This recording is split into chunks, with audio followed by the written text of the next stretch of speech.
Assalamualaikum warahmatullahi wabarakatuh. Di dieu abdi bade ngadongeng carita anu judulna Lutung ka Sarung.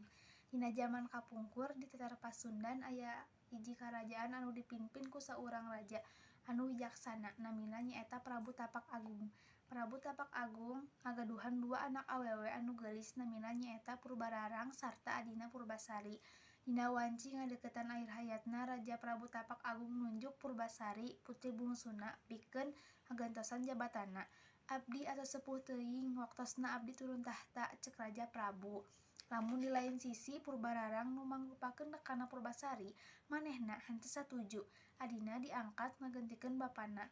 "Abdi putri anu kedah bapah pilih, kuduna abdi anu ngagentikeunana," ceuk Purbararang naroskeun katunanganna nu namina Indrajaya. Kusabab sirik Purbararang teras ngagadohan niat jol ka Purbasari. Manehna manggihan saurang nini sihir kanggo nyilakakeun Purbasari. Nini sihir eta nyieun Purbasari, kulitna barobah jadi totol-totol hideung. Saentos kitu Purbararang janten gaduh alasan kanggo ngusir kakana. "Jalma anu dikutuk sapertos maneh henteu pantes jadi saurang ratu," ceuk Purbararang. Saterusna manehna nitah saurang patih kanggo ngasingkeun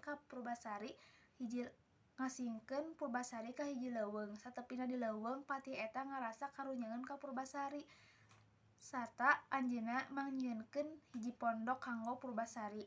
Anjeunna oge masihan nasehat ka Purbasari, "Sing tabah Tuan Putri, cocobi ieu tangtos putri lekasan anu maha kawasa sareng putri." "Hatur nuhun," bales Purbasari. Salila di leuweung, Purbasari ngagaduhan seueur rerencangan nu mangrupakeun sasatoan anu balager ka manehna.